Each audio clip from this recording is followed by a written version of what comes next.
On July 17, 1939, Sayyid Ali Khamenei was born into a modest family in the holy city of Mashhad, Iran. Mashhad, known for the shrine of Imam Reza, was a significant religious and cultural hub at the time. Khamenei's family came from a middle-class, devout background. His father, Sayyid Javad Khamenei, was a humble cleric whose family originally hailed from Najaf, Iraq, a key center of Shia Islam. Sayyid Javad was a quiet scholar, engaged in minor religious duties in Mashhad. His mother, Khadija Mirdamadi, came from a religious and educated family, instilling strong moral and Islamic values in her children. Ali Khamenei, the second of 8 siblings, grew up in a simple mud and brick house lacking modern amenities. The family's financial struggles meant dinners were often just bread, raisins, or inexpensive fruit. This simplicity profoundly shaped Khamenei's character. He later reflected that these childhood hardships kept him grounded in life's realities. Khamenei began his education at the age of 4, learning the Quran at a local Maktab religious school in Mashhad, where he studied Quranic recitation and basic Islamic teachings. He later enrolled in Mashhad's Suleiman Khan and Nawab schools, prominent centers for religious and academic learning, where Shia Islamic studies were taught rigorously. His teachers included notable scholars like Sheikh Hashem Kazvini and Ayatollah Sayyid Muhammad Hadi Milani. These mentors not only deepened his religious understanding, but also honed his analytical and reasoning skills. Ayatollah Milani, a leading Shia scholar in Mashhad, introduced Khamenei to Islamic jurisprudence, logic, and philosophy. Khamenei's intellectual curiosity set him apart from his peers. Beyond religious texts, he developed a passion for literature and history. In his teenage years, Khamenei's studies extended beyond religious texts. The Astan-e-Quds Razavi Library in Mashhad, connected to Imam Reza's shrine, became his intellectual haven. One of Iran's premier knowledge centers at the time, it offered access to a vast collection of books. Khamenei spent hours there, reading not only Islamic literature, but also Western and non-Islamic authors. Under the Pahlavi regime, Western literature was viewed with suspicion, and some books were risky to read. Despite this, Khamenei secretly read works by Leo Tolstoy, Victor Hugo, and even India's Jawaharlal Nehru. Tolstoy's War and Peace and Anna Karenina gave him insights into human emotions and societal structures. Hugo's Les Miserables introduced him to themes of social injustice and revolution. Nehru's Glimpses of World History provided a perspective on global history and anti-colonial struggles. These books broadened his worldview, laying the foundation for the revolutionary ideas that would later define his political life. Khamenei's childhood was marked by simplicity and discipline. His family strictly adhered to religious values while encouraging intellectual discussions. He enjoyed long conversations with his father on religious and social issues. Though a modest cleric, Sayyid Javad held critical views on social justice and the policies of the Shah's regime, which deeply influenced Khamenei. His remarkable memory stood out. Teachers later noted his ability to quickly memorize Quranic verses and hadiths. His writing and oratory skills also began to shine at a young age. Even while playing with friends in Mashhad streets, he often shared religious or historical stories, displaying early signs of leadership. In the 1940s and 1950s, Iran was under the Pahlavi dynasty, which was at its peak. Reza Shah Pahlavi, and later his son Mohammad Reza Shah, pushed for westernization and modernization. This era was turbulent, with the Shah's policies promoting secularism, mandating Western attire, and controlling religious institutions, sparking widespread discontent, especially among religious communities. In Mashhad, home to Imam Reza's shrine, a focal point for millions of Shia Muslims, these policies were often seen as anti-Islamic. The Shah's regime, closely aligned with Western powers like Britain and the United States, faced growing resentment. The 1941 ousting of Reza Shah, followed by his son's ascension with foreign backing, exemplified external interference. Additionally, foreign control over Iran's oil industry, particularly by the British Anglo-Iranian Oil Company, fueled nationalist sentiments. In the early 1950s, Mohammad Mossadegh's push to nationalize the oil industry sparked a political awakening, blending religious and secular forces. In cities like Mashhad, religious scholars were increasingly drawn into this movement. This socio-political environment profoundly shaped Khamenei's childhood and adolescence. Mashhad, a religious and intellectual hub, was a hotbed of dissent against the Shah's policies.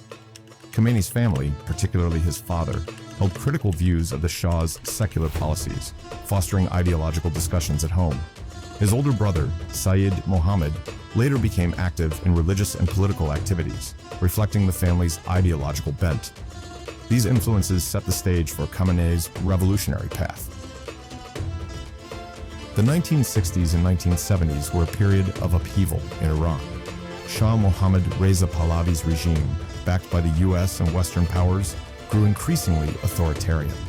Policies like the White Revolution, including land reforms and women's suffrage, alienated rural and religious communities. The Shah's secret police, Savak, brutally suppressed dissent, imprisoning, torturing, or killing opponents.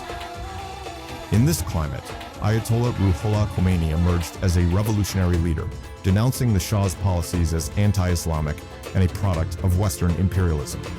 His message united religious communities, students, intellectuals, and workers.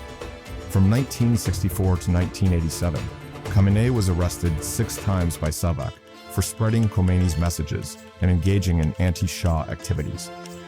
In 1974, he was imprisoned in Tehran's notorious Evin prison, where he endured physical and psychological torture, including electric shocks and solitary confinement.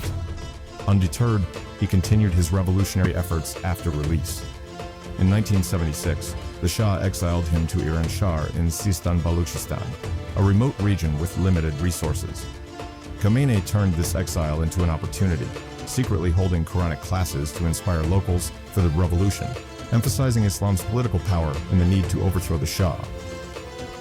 Khamenei translated Egyptian Islamist thinker Sayyid Qutb's book, The Future of This Religion, into Persian. Focused on Islam's political and social strength, the book called for jihad against Western imperialism. This translation inspired Iran's youth, blending Qutb's ideas with Khomeini's concept of wilayat al-faqih, guardianship of the Islamic jurist, creating a new revolutionary ideology.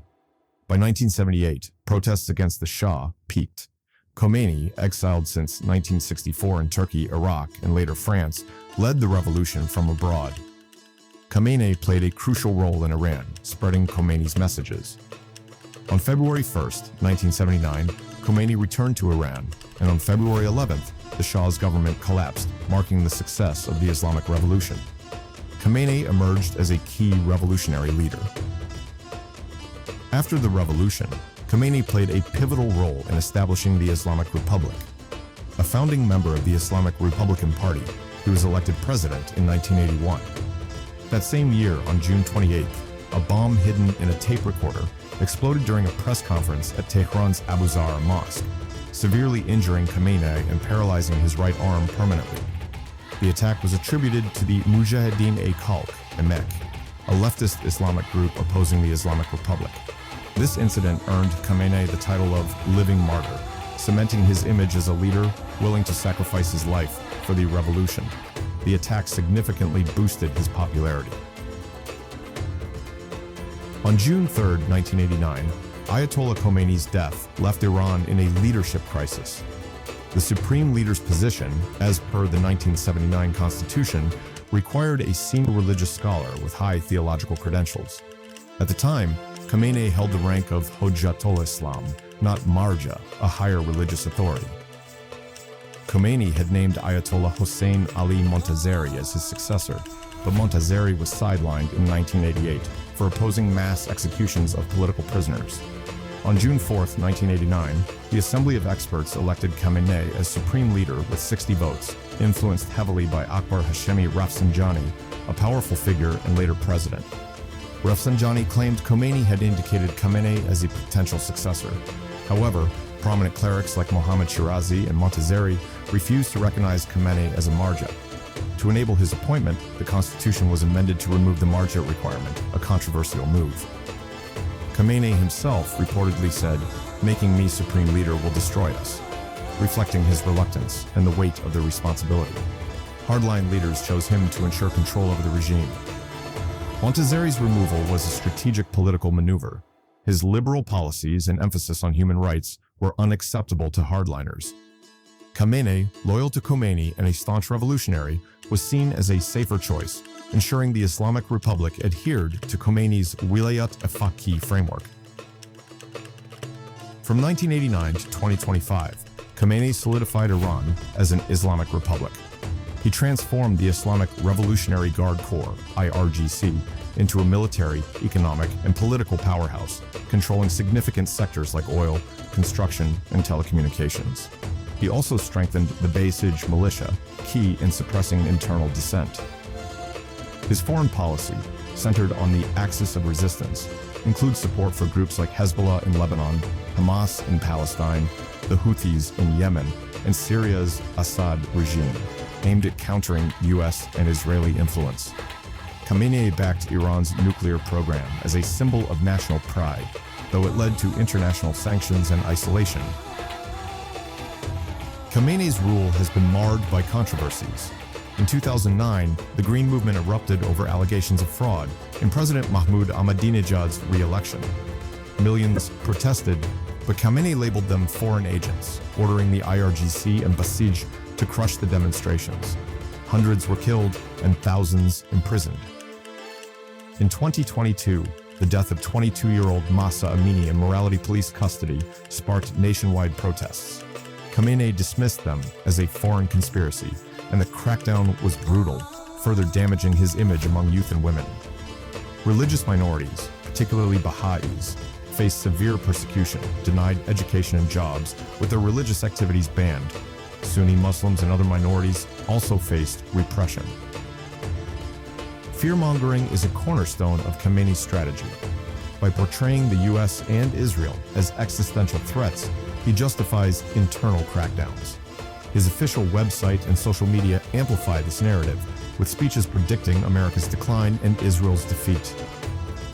Under Khamenei, Iran has faced severe economic challenges due to sanctions, mismanagement, and corruption. The IRGC and Khamenei-linked organizations are accused of controlling vast economic sectors. Protests against fuel price hikes in 2019 and 2021 were violently suppressed. Khamenei's personal life is deliberately shrouded in mystery. In 1964, he married Mansouri Khojaste Bagherzadeh, with whom he has 6 children, 4 sons, Mustafa, Mujtaba, Masoud Maysam, and 2 daughters, Boshra, Hoda. They live in Tehran's Beit-e-Rabari complex, a heavily secured residence and office. Khamenei enjoys literature, poetry, and gardening, admiring Russian author Mikhail Sholokhov and French writer Honoré de Balzac. He listens to traditional Persian music and writes poetry. His image of simplicity, wearing old clothes, is heavily promoted, but allegations of vast wealth controlled by his family and the IRGC persist. His son Mujtaba, a cleric with close IRGC ties, is accused of managing billions in assets and is speculated to be a potential successor, though this is controversial. In 1985, Khamenei's sister Badri left Iran for Iraq with her dissident cleric husband, and in 2022, she denounced Khamenei's regime as tyrannical, supporting the Mahsa Amini protests, marking a significant family rift. In 2025, tensions between Iran and Israel escalated. On June 13th, Israel launched airstrikes on Iran's nuclear and missile sites to cripple its nuclear program. Khamenei vowed retaliation, ordering the IRGC to respond, though allies like Hezbollah and Hamas were weakened by regional conflicts, limiting Iran's response. At 86, Khamenei's health is a growing concern. Recent videos showing his frail voice and poor production quality have fueled speculation he may be hiding in a bunker. Unverified ex-posts claim he is seeking secret military and economic support from Russia or China. Potential successors include his son Mujtaba and former Judiciary Chief Sadek Larijani, but Mujtaba's candidacy could spark opposition, seen as an attempt to keep power within the family. The Assembly of Experts remains divided on the issue. Iran faces internal and external crises, economic woes, youth discontent, and regional wars, weakening Khamenei's regime. His strategy of fear-mongering and blaming external enemies persists, but its effectiveness is questionable. Khamenei's life is a study in contrasts, a simple image versus immense power. He promotes a frugal lifestyle, Yet his family and the IRGC are accused of controlling vast wealth. The 1981 bomb attack that made him a living martyr and his reluctant rise to supreme leader in 1989 add drama to his story. His sister Badri's public rebellion highlights personal and political tensions. From a revolutionary fighting the Shah in the 1960s to leading Iran against Israel in 2025, Khamenei has shaped Iran into an Islamic stronghold, but at a cost. His policies have made Iran a regional power, yet internal dissent and economic crises complicate his legacy. His life, marked by revolutionary struggle, prison tortures, political maneuvering, and personal mysteries, will remain a subject of historical debate. In 2025, with his health and succession in question, the world watches this living martyr closely.